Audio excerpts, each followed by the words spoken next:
Viewers, welcome to our release home channel. இன்றைக்கி நம்ம பார்க்க போகிறது நம்ம அன்றாட வாழ்க்கைக்கு ரொம்ப முக்கியமான சூப்பரான சமையல் மற்றும் வீட்டு குறிப்புகளை தான் இன்றைக்கி பார்க்க போகிறோம். அதுக்கு இந்த வீடியோவை நீங்கள் ஸ்கிப் பண்ணாமல் பாருங்கள். அதுக்கு முன்னாடி நம்ம ரிலீஸ் ஹோம் சேனலில் சப்ஸ்கிரைப் பண்ணாதவங்க சப்ஸ்கிரைப் பண்ணிடுங்க. பக்கத்தில் உள்ள பெல் ஐக்கானை கிளிக் பண்ணிடுங்க. நம்ம இந்த மாதிரி அம்மி உரல் ஏதாவது புதுசாக வாங்கிட்டு வந்தோம்னா அதை வாங்கிட்டு வந்த உடனே நம்ம யூஸ் பண்ணவே கூடாது. நீங்கள் வாங்கிட்டு வந்த உடனே இந்த மாதிரி ஃபஸ்ட்டு ப்ராசஸ்லாம் பண்ணதுக்கப்புறம் தான் நம்ம நார்மலாக சமைக்கிறதுக்கு யூஸ் பண்ணணும். ஏன்னா நம்மளுக்கு புதுசாக வாங்கிட்டு வரும்போது அதோட இந்த மாதிரி கொத்தும்போது அதோட கல்லுலாம் அங்கங்கே இருக்கிறதுக்கு நிறைய சான்சஸ் இருக்குது. நம்ம வாங்கிட்டு வந்த உடனே நம்ம அதை சமையலுக்கு யூஸ் பண்ண ஆரம்பித்தோம்னா அந்த கல் எல்லாம் சமையலுக்கு போக ஆரம்பிச்சிடும், தூசி எல்லாமே. அதுக்காக நீங்கள் வாங்கிட்டு வந்த உடனே ஃபஸ்ட்டு நல்லா தண்ணி போட்டு நல்லா கழுவிடுங்க. கழுவிட்டு ஒரு ஸ்க்ரப்பை வச்சு நல்லா தேய்ச்சி எடுத்துக்கோங்க.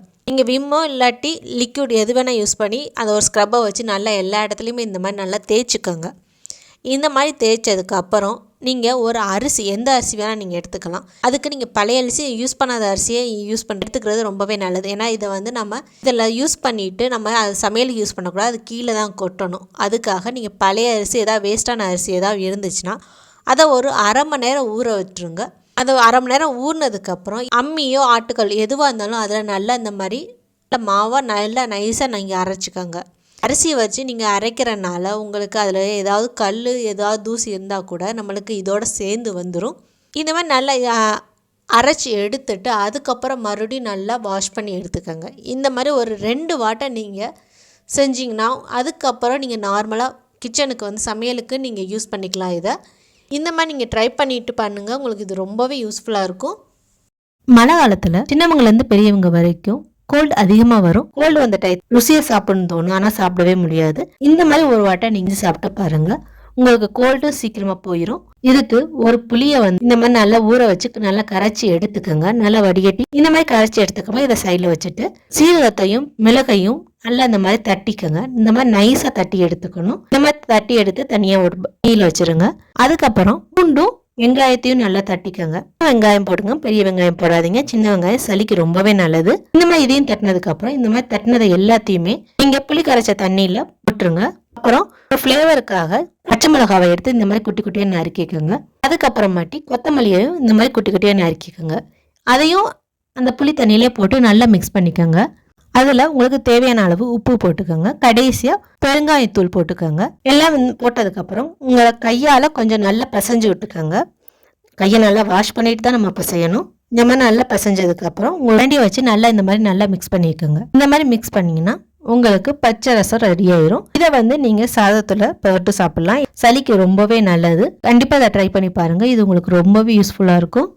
நம்ம வீட்டில் உள்ள எல்லா பைப்பையும் நீங்கள் மோஸ்ட்லி பாருங்கள், அதில் தண்ணி பட்டு உப்பு கரையாகி நம்மளுக்கு இவ்வளோதான் க்ளீன் பண்ணாலும் சுத்தமாக போகவே போகாது. அதுக்கு இந்த ஒரு மெத்தடை நீங்கள் ட்ரை பண்ணுங்க. உங்களுக்கு நம்பவே மாட்டீங்க, 2 நிமிஷத்தில் நூடுல்ஸ் ரெடி ஆகுதோ இல்லையோ உங்களுக்கு அந்த பைப்பில் உள்ள உப்பு கரை எல்லாமே சூப்பராக போய் புதுசு போல ஆயிரும். இந்த பைப்பை தான் உங்களுக்கு நான் இப்போ க்ளீன் பண்ணி காட்ட போகிறேன். ஃபஸ்ட்டு அந்த வாட்டரை வச்சு ஃபுல்லாக எல்லா இடத்துலையும் தண்ணி ஊற்றிருக்கோங்க. இந்த மாதிரி நல்லா தண்ணி ஆனதுக்கப்புறம் இந்த ப்ராடக்டை வச்சு தான் நான் இப்போ க்ளீன் பண்ண போகிறேன். இது எந்த ஒரு ப்ரமோஷனோ எதுவுமே கிடையாது. நான் யூஸ் பண்ணி பார்த்தேன், எனக்கு ரொம்பவே பிடிச்சிருந்துச்சு. நீங்களும் ட்ரை பண்ணி பாருங்கள், இது உங்களுக்கு ரொம்பவே யூஸ்ஃபுல்லாக இருக்கும். இந்த ப்ராடக்ட் அமேசான், ஃப்ளிப்கார்ட் ரெண்டுலேயுமே கிடைக்கிது. இந்த மாதிரி ஒரு பாட்டில் வாங்கி வச்சுக்கிட்டோம்னா 3 months ஒன்ஸ் நம்ம வாஷ் பண்ணவே போதும். நம்மளுக்கு அந்த உப்பு கரை சுத்தமாக இருக்கவே இருக்காது. இது ஸ்ப்ரே மாடலில் இருக்கும். இதை இந்த மாதிரி நல்லா ஸ்ப்ரே பண்ணிக்கோங்க. எங்கெல்லாம் ரொம்ப அதிகமாக உப்பு கரை இருக்கோ அங்கே கொஞ்சம் அதிகமாக அடிச்சிடுங்க. இந்த மாதிரி நல்லா ஸ்ப்ரே பண்ணிடுங்க. இதில் ரொம்ப உப்பு கரை இல்லை, அதனால் ஒரு 30 seconds அப்படியே விட்டுறணும் ஸ்ப்ரே பண்ணிவிட்டு. உங்களுக்கு ரொம்ப அதிகமாக இருக்குதுன்னு நினச்சிங்கன்னா நீங்கள் ஒரு 1 minute விட்டுருங்க. 30 செகண்டுக்கு அப்புறமா நார்மல் ஸ்க்ரப்பரில் அதில் எதுவுமே இல்லாமல் ப்ளெயினாக வச்சு நல்லா ஸ்க்ரப் பண்ணுங்கள். பாருங்கள், இந்த மாதிரி நல்லா ஸ்க்ரப் பண்ணாவே போதும், ஈஸியாகவே போயிடும். நம்ம இதுக்குன்னு உட்காந்து மாங்குன்னு தேய்க்கணும்னு அவசியமே இல்லை. இங்கே பாருங்கள், லைட்டாக தான் தேய்க்கிறேன். இது எவ்வளோ சூப்பராக எல்லாமே போய்க்கிருக்குன்னு. இந்த மாதிரி நீங்கள் ஸ்க்ரப் பண்ணிவிட்டு வாஷ் பண்ணிங்கன்னாவே உங்களுக்கு உப்பு கரை எல்லாமே போய் புதுசு போல் ஆயிரும். இதுக்குன்னு நம்ம பேக்கிங் சோடா, லெமன் அப்படி இப்படின்னு என்னென்னமோ போய் ப்ராடக்ட் வாங்கி பண்ணுறதுக்கு இந்த ஒரு ப்ராடக்டை நீங்கள் ஆன்லைனில் ஆர்டர் பண்ணிக்கிட்டிங்கன்னா உங்களுக்கு ரொம்பவே ஈஸியாகவும் இருக்கும், வேலையும் மிச்சமாகும். இந்த ப்ராடக்டோட லிங்க் கீழே டிஸ்கிரிப்ஷனில் இருக்குது. வேணும்னா நீங்கள் கிளிக் பண்ணி பார்த்து நீங்கள் வாங்கிக்கலாம். இப்போ பாருங்கள், வாஷ் பண்ணதுக்கப்புறம் எவ்வளோ புதுசு போல் இருக்குன்னு. முன்னாடிக்கு இப்பயும் எவ்வளோ டிஃப்ரென்ஸாக இருக்குன்னு பாருங்கள். இதை ட்ரை பண்ணி பாருங்கள். இது உங்களுக்கு ரொம்பவே யூஸ்ஃபுல்லாக இருக்கும். இந்த வீடியோ பிடிச்சிருந்துச்சுன்னா நீங்கள் லைக் பண்ணுங்கள், சப்ஸ்கிரைப் பண்ண மறந்துடாதீங்க.